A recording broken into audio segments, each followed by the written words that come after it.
मैं क्या हूँ कर समझ जाओगे, जीना हो जाएगा आसान, दुख और पीड़ा कम हो जाएंगे, जियोगे तुम सीना तान।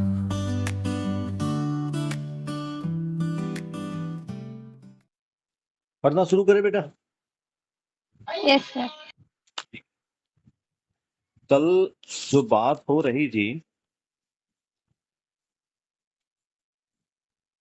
वो बाबा जी नियति विधि के बारे में बात बता रहे थे। अंतिम पहरे में 15 में अस्तित्व में 4 अवस्थाएं हैं: पदार्थावस्था, प्राणावस्था, जीवावस्था, ज्ञानावस्था। ऐसे अस्तित्व में 4 पद हैं: प्राण पद, क्रांति पद, देव पद और दिव्य पद। और नियति में क्या है? नियति में है विकास क्रम और विकास, जागृति क्रम और जागृति। ये ऐसा अब तक होता ही आया। ये कहने को बहुत छोटे शब्द हैं, लेकिन जब विस्तार से देखते तो एक एक शब्द को समझने में काफी टाइम लगता है।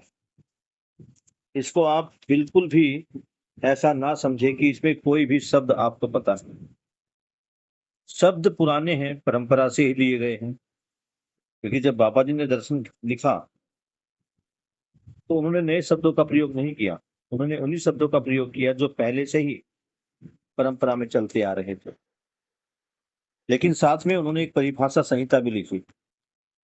इस परिभाषा संहिता के अनुसार जो शब्द इसमें लिखे गए हैं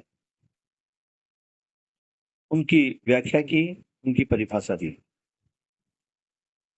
आज बाबा जी के प्रति और सभी सिख भाइयों के प्रति कृतज्ञता अर्पित करते हुए हम विकल्प एवं अध्ययन बिंदु पुस्तक का पेज नंबर 6 शुरू कर रहे हैं। पॉइंट 16 है ये। हेडिंग है विकल्प का स्वरूप कार्य व्यवहार रूप। यानी मनुष्य हैं, वो जीवन से प्रभावित होकर, या हम कहें कि भ्रमित अवस्था में मनुष्य शरीर को ही जीवन मानकर विभिन्न प्रकार के कार्य और व्यवहार करता है। तो जागृति पश्चात या जागृति के दौरान जो जागृति क्रम है उसमें मनुष्य इस शरीर के साथ कुछ कार्य व्यवहार करता है।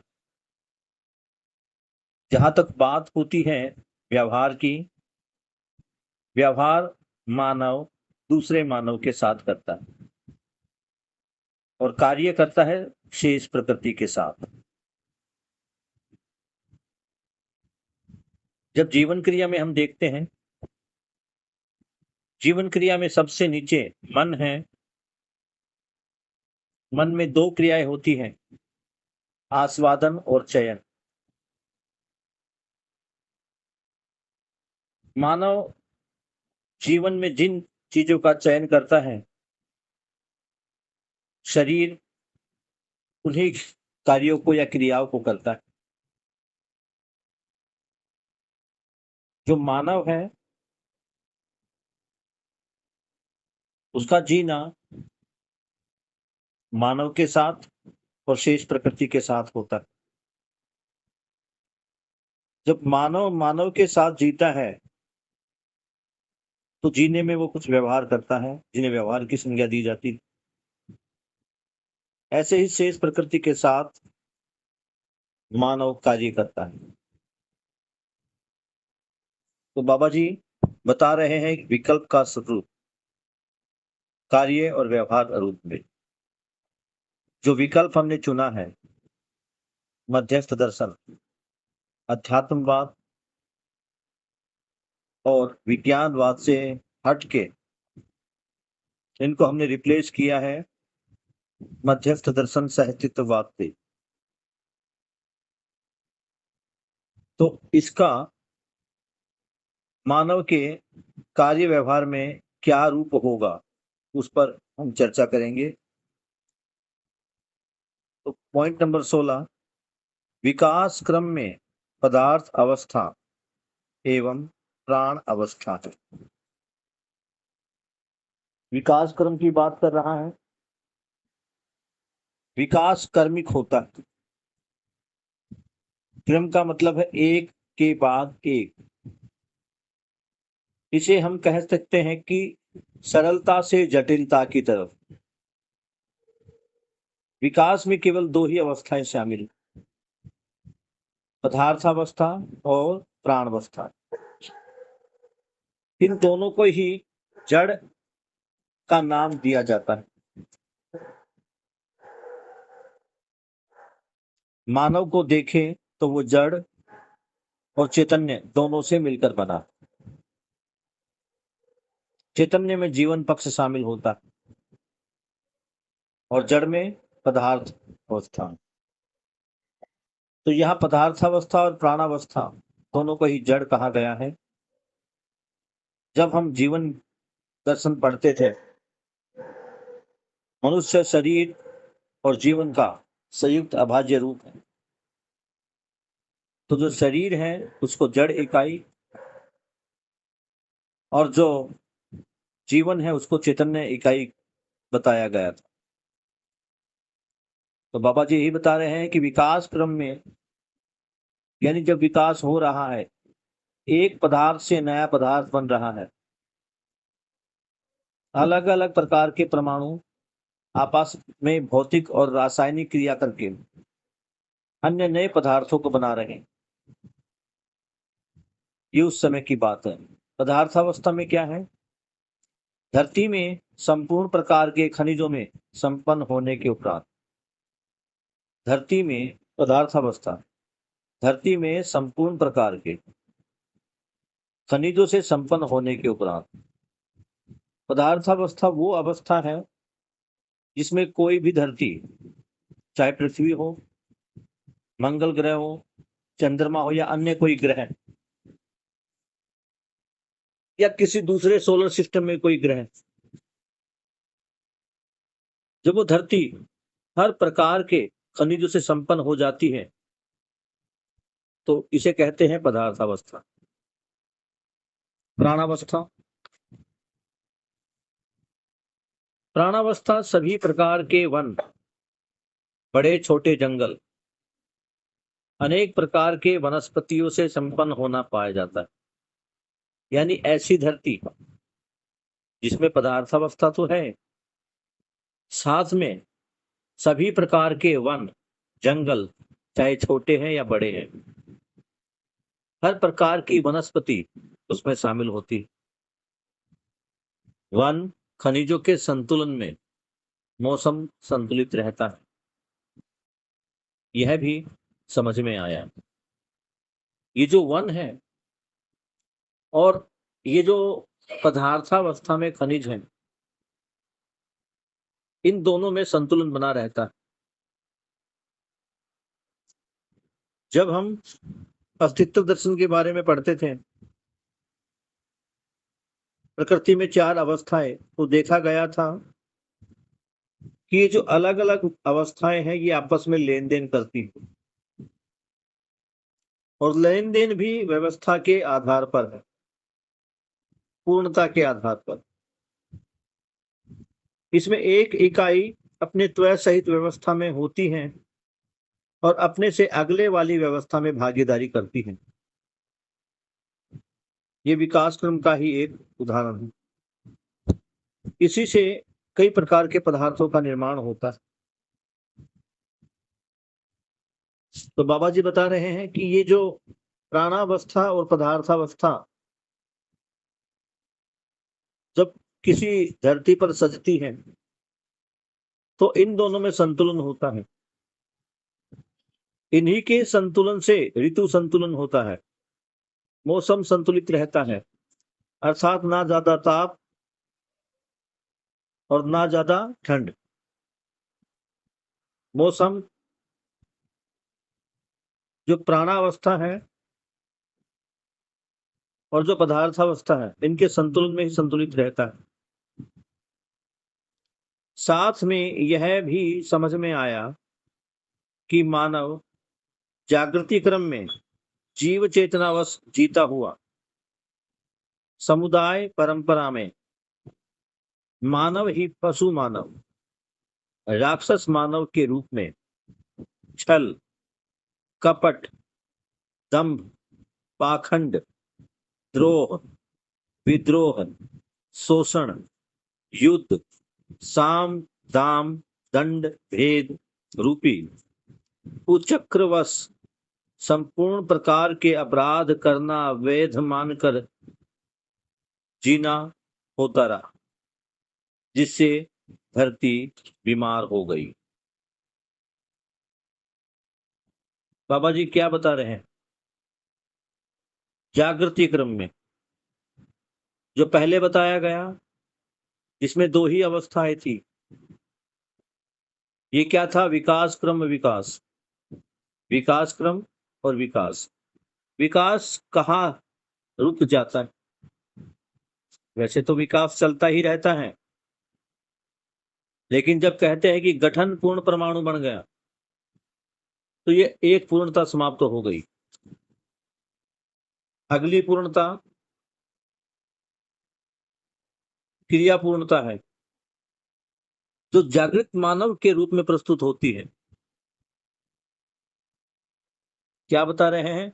मानव जागृति क्रम में, यानी जब वो जागृति की तरफ बढ़ रहा है समझ के, उसमें क्या करता है? कई बार मानव जीव चेतनावश जीता है। मानव के जीने की जो चेतना है वो मानवीय चेतना है, लेकिन चूंकि अभी तक मानव क्या है किसी ने समझा ही नहीं, इसलिए मानव को भी जीव ही समझा गया। इसी कारण जब तक बाबा जी ने ये मध्यस्थ दर्शन नहीं दिया था, तब तक मानव, और हम कहे अभी भी, जीव चेतनावश ही जीता है। यानी उसका जो दिमाग है, उसकी जो चेतना है, वो जानवरों की तरह ही विकसित है, और जानवर जैसा करते हैं वो भी वैसा ही करता है। जीव चेतना में जीता हुआ आदमी समुदाय परंपरा में बंधा रहता है। आप देखेंगे अभी भी जो मानव है वो अलग अलग समुदायों में बटा हुआ है, और हर समुदाय अपने आप को दूसरे से श्रेष्ठ साबित करने का प्रयास करता है। तो ये जीव चेतनावश जीता हुआ मानव दो प्रकार का आचरण करता है,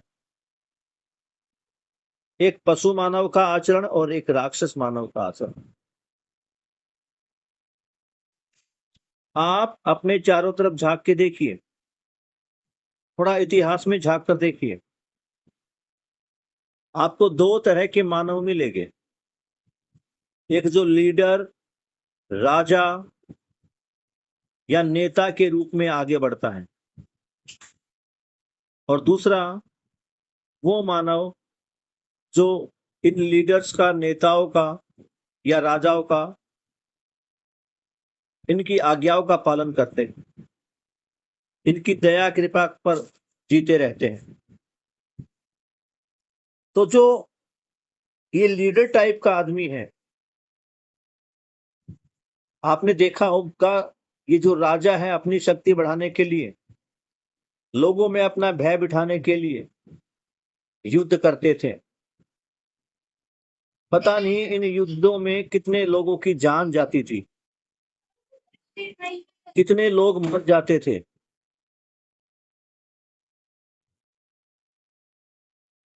इन युद्धों के चलते ये लोग अपनी क्रूरता का प्रदर्शन करते थे, मारकाट करते थे। तो जो इनकी प्रवृत्ति थी वो राक्षस वाली थी, दूसरों का शोषण करना, दूसरों के साथ मारपीट करना, इन्हें राक्षस प्रवृत्ति का इंसान कहती थी। मानव तो था, लेकिन इनकी प्रवृत्ति, आदत कौन सी थी? राक्षस वाली। क्यों? ये हमेशा दूसरों का शोषण, उनके साथ मारपीट, उनके साथ युद्ध, इन कार्यों में लगे रहते थे। जो दूसरी प्रवृत्ति बताई मानव की, वो पशु मानव। अब पशु को देख लो, हमारा पशु जो है हमारी दया पर, हमारी करुणा पर आश्रित रहता है। हम उसका खाने का करेंगे तो वो खाता है, हम उसके पानी का इंतजाम करते हैं तो पानी पीता है। वो ऐसे ही मालिक की दया कृपा पर बसा रहता है। ठीक वैसे ही ये जो पशु मानव है, ये इस राक्षस मानव के कबीले या ग्रुप या प्रदेश या देश का ही निवासी रहता है, जो अपने राजा, अपने मालिक, इनकी दया कृपा करुणा पर निर्भर करता है, रहता है। तो ये जो मानव दिए दोनों प्रकार के, ये कुछ कार्य करते हैं। इनके जो कार्य हैं, जिनके आधार पर इन्हें राक्षस या पशु कहा गया है, वो कौन से हैं उनको देख लेते हैं। मैं एक बार पुस्तक खोल लेता हूं।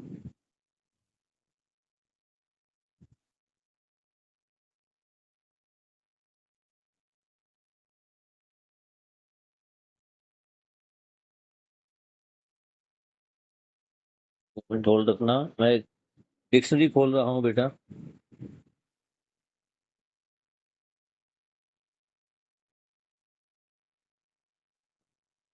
परिभाषा, तो इसमें शब्द आए हैं छल, कपट, दंभ। इनका मतलब समझना होगा। तो छल क्या है? विश्वासघात के अनंतर भी उसका भास आभास ना हो। छल का मतलब है कि मैं किसी के साथ विश्वासघात करता हूं, लेकिन विश्वासघात होने के बाद भी सामने वाले को पता नहीं चलता कि विश्वासघात कौन कर रहा है, तो इसको कहा जाता है छल। ये एक प्रकार का विश्वासघात ही है, लेकिन इसमें पता ही नहीं रहता कि विश्वासघात करने वाला कौन है। अगला ये जो आचरण करता है मानव, ये है कपट। विश्वासघात में क्या होता है? विश्वासघात के अनंतर उसका प्रकट या स्पष्ट होना। छल में क्या है? छल में पता ही नहीं चलता कि मेरे साथ कोई छल कर रहा है। ये तुम आज के टाइम में जो स्कैम देखते हो कि मुझसे फोन पर कोई मीठी मीठी बातें करता है और कई बार कुछ उल्टे सीधे काम करा के फोन पे ही मेरी वीडियो रिकॉर्ड कर लेता है स्क्रीन रिकॉर्डर से। मुझे तो पता ही नहीं चलता कि मेरे साथ कोई ठगी हो रही है। तो ऐसी ठगी जिसमें सामने वाले को पता ही नहीं चले कि उसको ठगा जा रहा है, उसको बोला छल। लेकिन कपट थोड़ा उससे अलग है। इसमें सामने वाले व्यक्ति को पता चल जाता है कि मेरे साथ ठगी हो रही है। तो छल और कपट, इस प्रकार के कार्य ये लोग करते हैं। अगला कार्य है दंभ।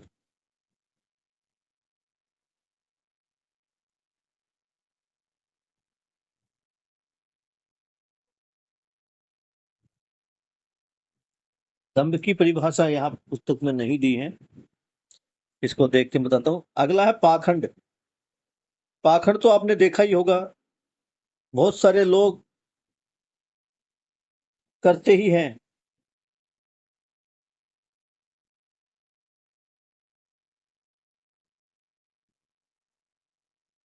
छल, कपट, दंभ और पाखंड। उसके बाद द्रोह। ये क्या करते हैं? ये जो राक्षस प्रवृत्ति के आदमी हैं, कई बार तुमने देखा भी होगा कि राजा के कुछ सैनिक मिलकर उस राजा के राज्य पर ही कब्जा कर लेते हैं। वो राजा की कुछ बातों से खुश नहीं होते, क्योंकि राजा के सारे फैसले प्रजा माने और राजा के सारे फैसले ठीक हो। तो जब इन लोगों को लगता है कि राजा हमारे ऊपर ज्यादा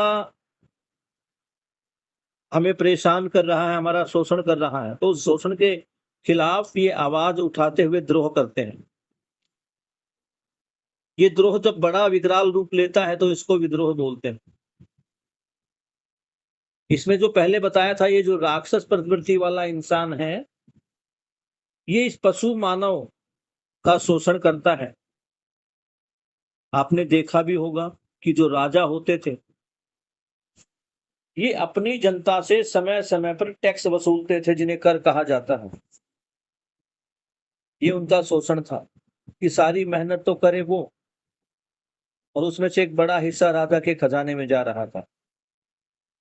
और राजा क्या बोलता था कि मैं तुम्हारी रक्षा कर रहा हूं बाहरी आक्रमणों से। ये ठीक वैसे ही है जैसे आज भी होता है। सरकार हमारी हमारी कमाई का एक बहुत बड़ा हिस्सा टैक्स के रूप में लेती है, कभी इनकम टैक्स, कभी सेल्फ टैक्स। आज अगर हम पानी की बोतल खरीदते हैं, उस पर भी सरकार टैक्स लेती है। ये जो बिस्कुट, नमकीन, टॉफियां तुम खरीद रहे हो, इन सब के ऊपर टैक्स है। इस टैक्स से जनता का तो शोषण ही हो रहा, लेकिन वो क्या करते हैं कि जो तुम टैक्स दे रहे हो, इस टैक्स में जो पैसा इकट्ठा होता है, सरकार बताती है कि हम तुम्हारे विकास पर ही इसको खर्च करते हैं। लेकिन कई बार देखोगे तो जो सेना में जो लोग हैं, पुलिस में जो लोग हैं, इनकी सैलरी के लिए इनके युद्ध संबंधी जो उपकरण हैं, चाहे वो जहाज है या पनडुब्बियां हैं, वो मिसाइलें हैं या गोलियां है या बंदूकें हैं, उनमें खर्च करती है। तो सरकार के पास ये है। बाबा जी क्या बता रहे हैं कि छल कपट दंभ पाखंड से द्रोह, द्रोह से विद्रोह, और विद्रोह में होता आदमी का शोषण। और जब शोषण होता है तो आदमी करता है युद्ध, और युद्ध में कुछ तरीके अपनाता है। इन तरीकों के क्या नाम है? साम दाम दंड भेद।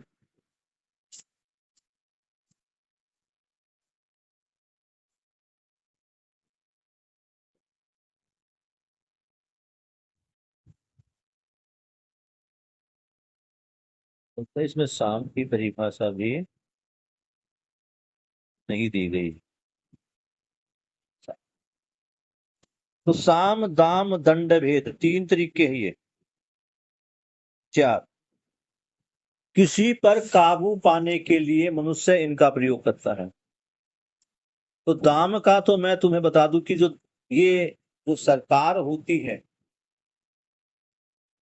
या हम कहे कि ये जो राजा है, ये अपनी प्रजा को या देश के नागरिकों को, या कहे या किसी अन्य के साथ अगर उसे कोई कार्य निकालना, उसे प्राप्त करना है, किसी को हराना है, किसी से अपनी बात मनवानी, तो इनके लिए ये चार तरीकों का इस्तेमाल करता है। तो जो दाम की बात है, ये पैसा है कि वो उसके सामने एक पैसा रख के, रिश्वत दे के उसे अपने साथ काबू में कर ले। साम का मतलब है युद्ध। वो युद्ध शक्ति से, बाहुबल से उसको हरा के उसे अपने काबू में कर ले। और दंड यानी किसी को दंड देने का प्रावधान रख के उसे डराकर उसे काबू में कर ले। तो इसमें देखो, डराना, धमकाना, ये सब शामिल। इसमें रिश्वत भी दी जाती है, युद्ध की धमकी भी दी जाती है, युद्ध किया भी जाता है। और तीसरा भेद, चौथा, जब कोई मनुष्य किसी प्रकार से किसी की बात नहीं मान रहा, तो ये चौथे प्रकार का आइटम बहुत जरूरी काम करता है। इसका नाम है भेद। भेद का मतलब है उसके रहस्य, उसकी प्राइवेट बातें। उसकी प्राइवेट बातों को जान लो, और ये कहकर कि मैं तुम्हें बदनाम कर दूंगा, उसे ब्लैकमेल करते रहो। इसी को कहा गया भेद। तो जो ये पशु मानव है, ये राक्षस मानव है, ये इनके कार्य व्यवहार लिखे, किस प्रकार का कार्य व्यवहार करते हैं। ये लोग आपस में छल करते हैं, कपट करते हैं, दंभ करते हैं, पाखंड करते हैं। पाखंड जो है, इसमें श्रेष्ठ है। ये आजकल तुमने देखा कुछ साधु महात्मा बने रहते हैं, लोगों को भ्रमित अवस्था में रखते हैं, उनसे सारे उनके संसाधन छीन लेते हैं, या उनको अपने काबू में, उनको अपने मोह में फंसाकर, अपने जाल में फंसाकर, उनको धर्म के बारे में या अन्य बातों के बारे में बता के उनके पास जो धन संपत्ति सब अपने काबू में कर लेते हैं। ये इस प्रकार के पाखंडी लोग हैं जो भगवान के नाम पे, अल्लाह के नाम पे, धर्म के नाम पे, आस्था के नाम पर लोगों को ठगते रहते हैं। ये सभी लोग कुचक्र व संपूर्ण प्रकार के अपराध करना वेद मानकर जीता रहता है। ये जो मानव है, इन सभी को, ये सारे जो कुचक्र है, ये अपराध है, इन अपराधों को करता रहता है और इनको सही मानता है, सही मानकर ही जीता है। मनुष्य के इस प्रकार जीने से, धरती के साथ अपराध करते हुए, इसने धरती को बीमार कर दिया। खनिज कोयला, खनिज तेल और विकिरणीय धातु को धरती में से अपहरण करना धरती के साथ अपराध स्पष्ट है। इस क्रम में धरती बीमार हो गई है और मानव के रहने लायक बचेगी कि नहीं, यह प्रश्न चिन्ह लग गया। तो बाबा जी बता रहे हैं, पहले जैसे पुस्तक में बताया था जीवन विद्या एक परिचय में, मानव ने धरती से खनिज कोयला, खनिज तेल और विकिरणीय पदार्थ, इनको जमीन से बाहर निकाल दिया। ये विकिरणीय पदार्थ कौन से हैं? जिसको हम रेडियो एक्टिव मटेरियल बोलते हैं, जिनमें से विकिरण निकलता रहता है। ये सारी चीजें धरती के अंदर के लिए थी, धरती को संतुलित करने के लिए थी, धरती के ताप को संतुलित करने के लिए थी। लेकिन अज्ञानता और भ्रमवश मानव ने इनको बाहर निकाल दिया। तो पापा जी ने इनको जो संज्ञा दी वो है कि धरती में से इनका अपहरण कर लिया, यानी बिना जाने बिना बताए अगर हम किसी से कोई चीज छीनते तो उसको अपहरण की संज्ञा दी। तो मानव समझा नहीं और उसने धरती के अंदर से इन तीनों चीजों को निकाल लिए, और ये धरती के साथ उसने अपराध किया। जब कोई हमारी चीजों को किडनैप करता है तो उसको हम अपराधी बोलते हैं। इसी प्रकार मानव ने जब धरती के साथ ये जो किडनैपिंग की, तो मानव को भी यहाँ अपराधी बताया गया। मानव के इस अपराध से जो धरती है वो और भी ज्यादा गर्म हो गई, जिसको हम ग्लोबल वार्मिंग बोल रहे हैं। और आज मानव इस अवस्था पर आ चुका है कि आने वाले समय पर धरती पर मानव रहेगा भी या नहीं। क्योंकि होना क्या है, जैसे जैसे धरती का ताप बढ़ेगा, अभी कई बार आप देखते होंगे इतनी तेज गर्मी होती है कि सर में दर्द हो जाता है, चक्कर आने लग जाता है। इसका मतलब जो शरीर की कैपेसिटी थी अंदर के ताप को बैलेंस रखने के लिए, बाहर ताप ज्यादा है या कम है तो शरीर को मेहनत करनी पड़ती है इस ताप को बैलेंस में रखने की। इसके फलस्वरूप क्या होता है बेटा, इस ताप को बैलेंस करने के लिए इन धातुओं की जरूरत पड़ती है। हमारे शरीर को भी जो ताप को बैलेंस करना, इसके लिए उसको पावर चाहिए। जब हमारी पावर खत्म हो जाएगी, यानी शरीर को इस ताप को शोषित करने में टाइम लगेगा, तो शरीर कमजोर होगा और ऐसा भी हो सकता है कि आदमी मर जाए। जब धरती का ताप बढ़ जाएगा तो मानव को अपने अंदर के ताप को नियंत्रित करने के लिए ज्यादा ताकत लगानी पड़ेगी, और ताकत मानव में रहेगी नहीं। तो इससे क्या होगा, मानव का मरना भी संभव है। कई अवस्थाओं में देखें तो ये जो दिमाग में गर्मी चढ़ेगी, जिसे हम कई बार कहते हैं ना कि दिमाग में बुखार चढ़ गया और आदमी अजीब तरह की हरकतें करता है, तो ये तब भी होगा जब धरती पर ताप बढ़ेगा शरीर का ताप संतुलित नहीं रहेगा तो ये ताप दिमाग में भी चढ़ेगा, जिससे मानव का जो व्यवहार है वो बदल जाएगा। मानव पागलों जैसी हरकत करेगा। ये पॉसिबल ताप बढ़ने पर। तो अभी ये सवाल उठ गया है कि जिस प्रकार से धरती का ताप बढ़ रहा है, मानव बचेगा या नहीं बचेगा। ये कितनी बार ये पहले भी वाली पुस्तक में भी आया, और इसके पीछे जो जिम्मेदार है वो एक ही है, वो मानव। मानव ना समझी बस इन पदार्थों को धरती से निकालता रहा, इनका उपयोग करता रहा और वातावरण को प्रदूषित करते रहा, जिससे ओजोन लेयर में भी छेद हो गया। ये ओजोन लेयर में छेद होना भी गर्मी बढ़ाने का एक महत्वपूर्ण कारक।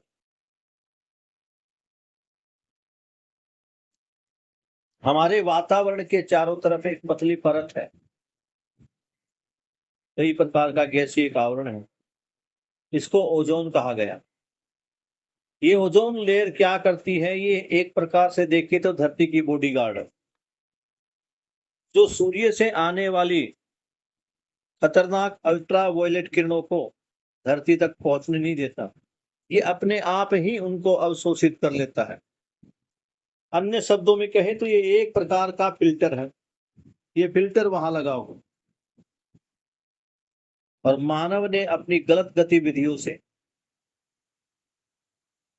जिनसे ग्लोबल वार्मिंग हुई है, धरती बीमार हुई है, धरती गर्म हो गई, मानव की इन क्रियाओं से जो ऊपर ओजोन लेयर है इसमें छेद हो गया है, और ये छेद अब दिन प्रतिदिन बढ़ता जा रहा है, जिसके कारण जो सूर्य की किरणें हैं सीधी धरती पर आ रही है, और ये खतरनाक है। इससे कई प्रकार की बीमारियां होती हैं, कई प्रकार का सनबर्न होता है। तो बाबा जी क्या कह रहे हैं? बाबा जी विकल्प केवल वहां दर्शन में ही नहीं बता रहे, यहां भी बता रहे हैं। वो विकल्प क्या है कि अभी जो हम खनिज तेल और कोयला धड़ल्ले से इनका प्रयोग किए जा रहे हैं, इनके भी विकल्प की जरूरत है। अब हम इनके लिए इसके विकल्प में प्रवाह बल से ऊर्जा प्राप्त करने का सुझाव है। बाबा जी क्या कह रहे हैं? प्रवाह बल यानी जो बहता हुआ पानी है, इनसे बिजली बनाओ, इसको ईंधन के रूप में इस्तेमाल करें। जो सौर ऊर्जा से संबंधित उपकरण हैं, उनको बनाकर जनता में उनका प्रयोग करने के लिए उनको प्रोत्साहित किया जाए। इससे क्या होगा? जो रसोई में खाना बनता है उसके पीछे, अभी तो हम गैस इस्तेमाल करने लगे, लेकिन गांव में जाकर देखोगे तो अभी भी वहां पर लकड़ी और कोयले का प्रयोग होता है, तो वो बचेगा। जब घर घर सोलर चूल्हे पहुंचेंगे, वो टेक्निक उनको बताई जाएगी कि सोलर से भोजन का निर्माण कैसे हो, तो इससे क्या होगा? ये जो खनिज पदार्थों का प्रयोग हम ईंधन के रूप में कर रहे हैं, बिजली के रूप में कर रहे हैं, ये थोड़ा कम होगा, जिससे धरती संतुलित होगी। बाबा जी ने यहाँ 3 उपाय बताए: प्रवाह बल, सौर ऊर्जा और हवा तरंग। ये जो हवा है, इनको हवा को भी हम बिजली बनाने के रूप में प्रयोग कर सकते हैं। जो आपने समुद्री इलाकों में या रेगिस्तान में देखा होगा, बड़े बड़े ऊंची पवन चक्कियां होती है, टरबाइन जो ऊपर होती है, एक बहुत बड़ी एक पहिया सा घूमता रहता है हवा से। तो इसका क्या है? इसका नाम दिया है हवा तरंग, यानी जो हवा में तरंगे हैं उनसे जो बिजली का उत्पादन हो रहा है वो। तो हवा तरंग को ज्यादा से ज्यादा प्रयोग करने के लिए सुझाव दिया। अतः यह राष्ट्रीय योजना के अंतर्गत सोचने के लिए एक बहुत बड़ा मुद्दा सुझाया है बाबा जी ने। वो क्या कर रहे हैं कि अभी तक हम ईंधन के रूप में, बिजली के रूप में किसका प्रयोग करते आ रहे हैं?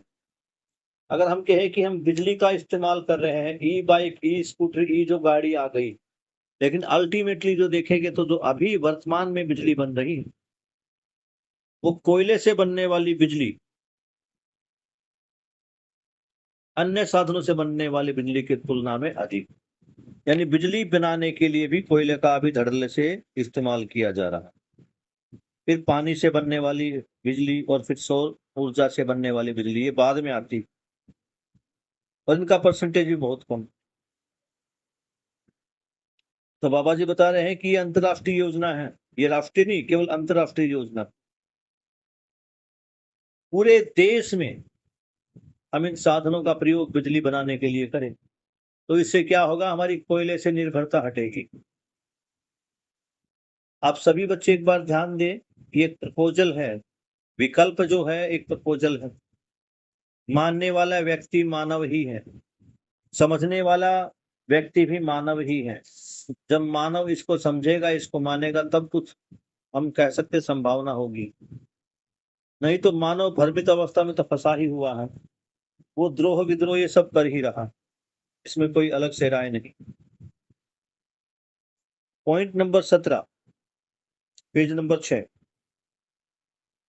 जीव चेतना का प्रमाण धरती पर सभी संविधानों में गलती को गलती से रोकना, अपराध को अपराध से रोकना, युद्ध को युद्ध से रोकना के स्वरूप में देखने को मिलता है। इसे वैध माना। अभी तक जो देख रहे हैं, जो जीव चेतना है, इस जीव चेतना के कारण धरती जो है वो छोटे छोटे खंडों में, जिसको हम देश बोलते हैं, विभाजित हो गई। हर देश का एक संविधान है। अब संविधान पर भी बात कर लेते हैं, क्या होता है।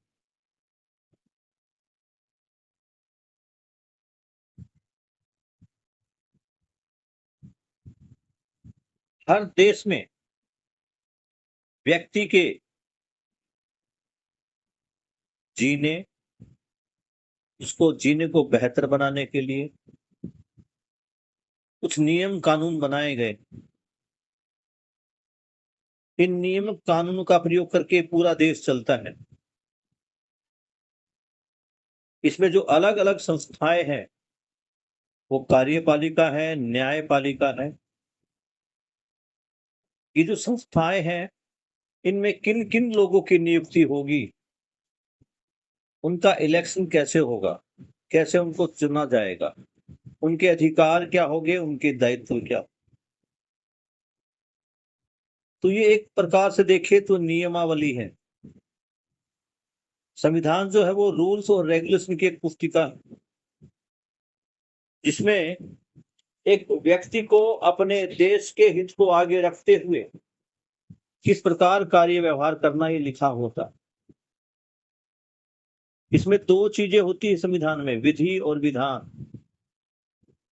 तो विधि में बाबा जी बताते हैं कि समझदारी होती है,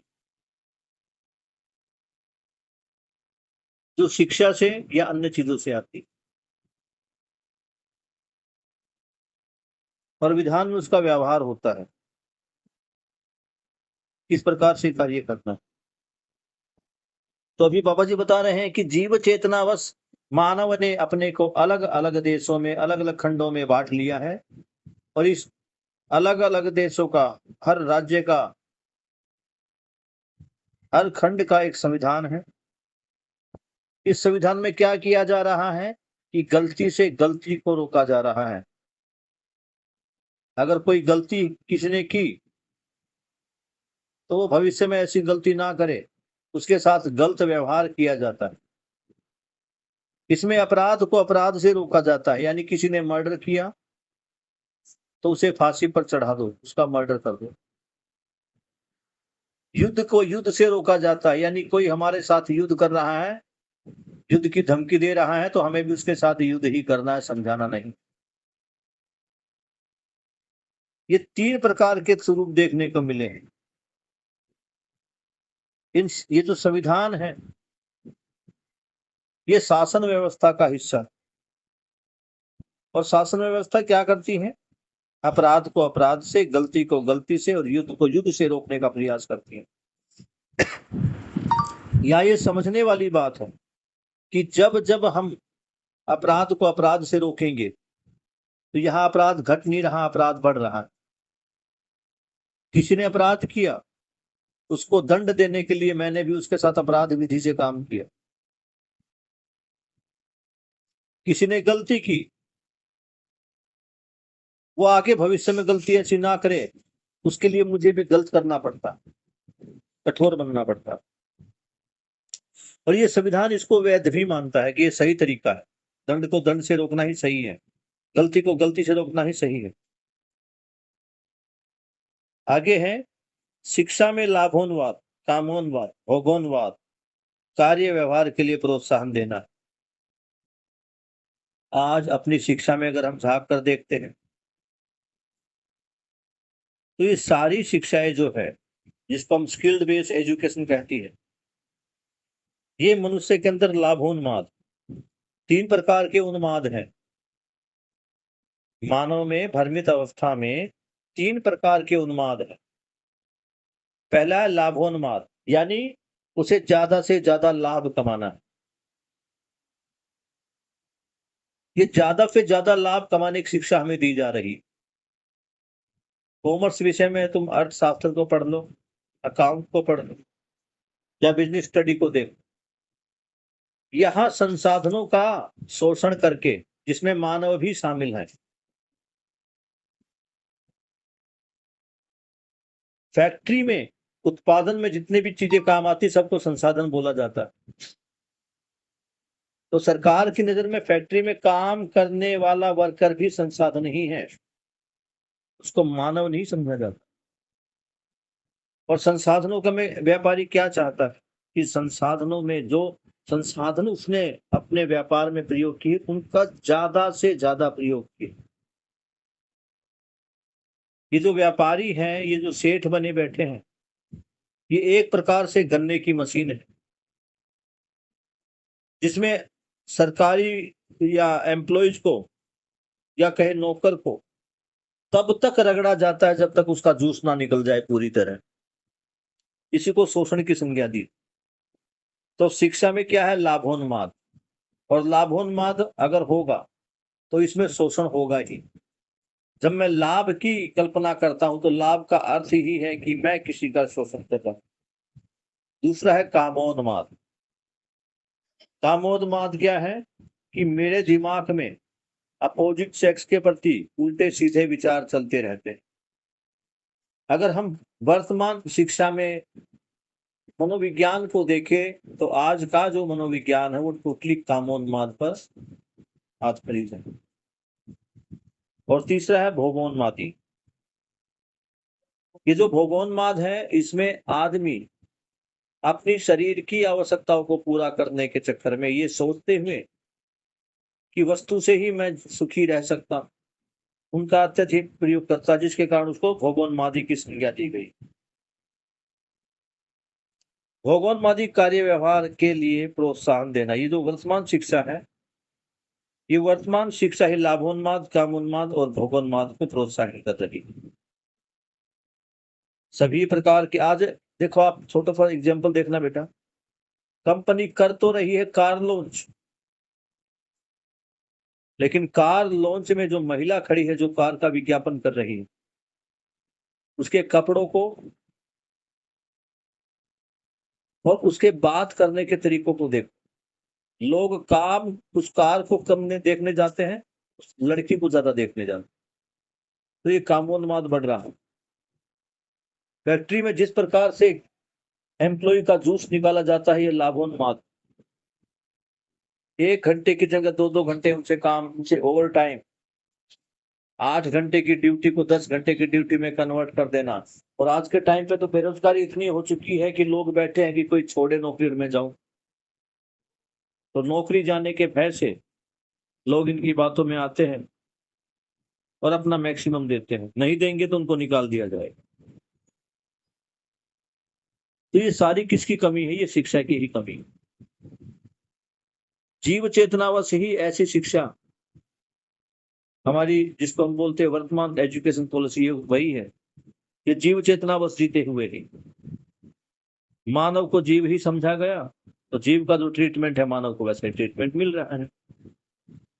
सभी प्रकार के प्रचार माध्यम आज देख लो वस्तु का जितना भी प्रचार होता है,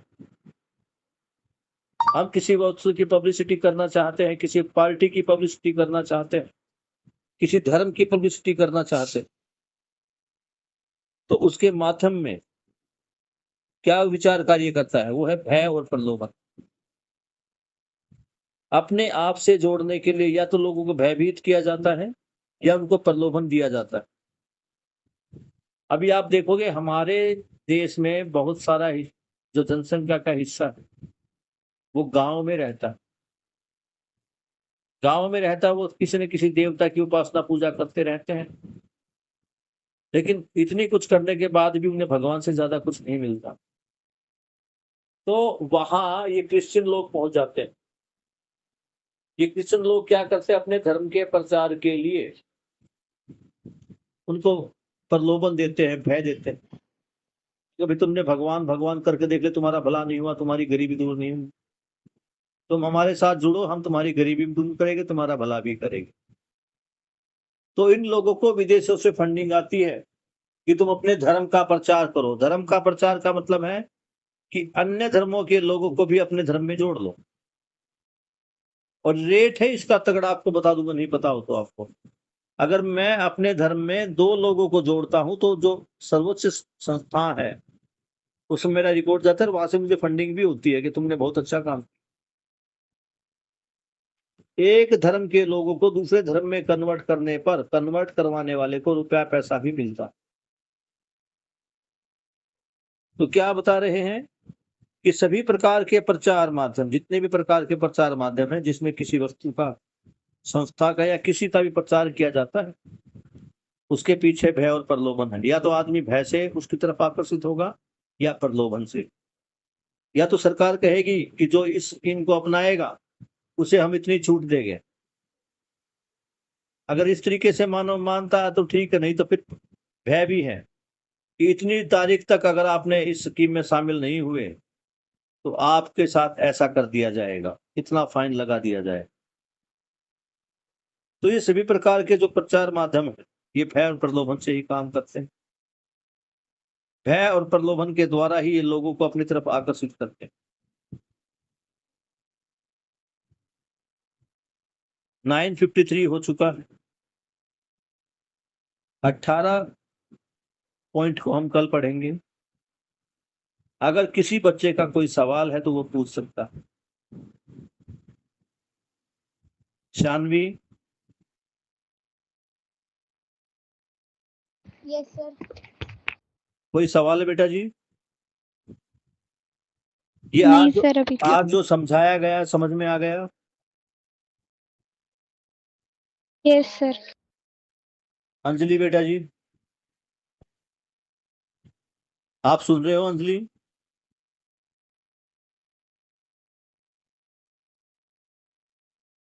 स्नेहा, आपका कोई सवाल है बेटा?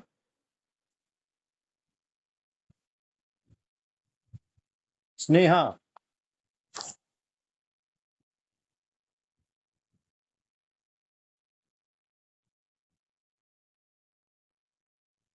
बाबा जी को कृतज्ञता अर्पित करते हुए हम आज की इस क्लास को खत्म कर रहे हैं।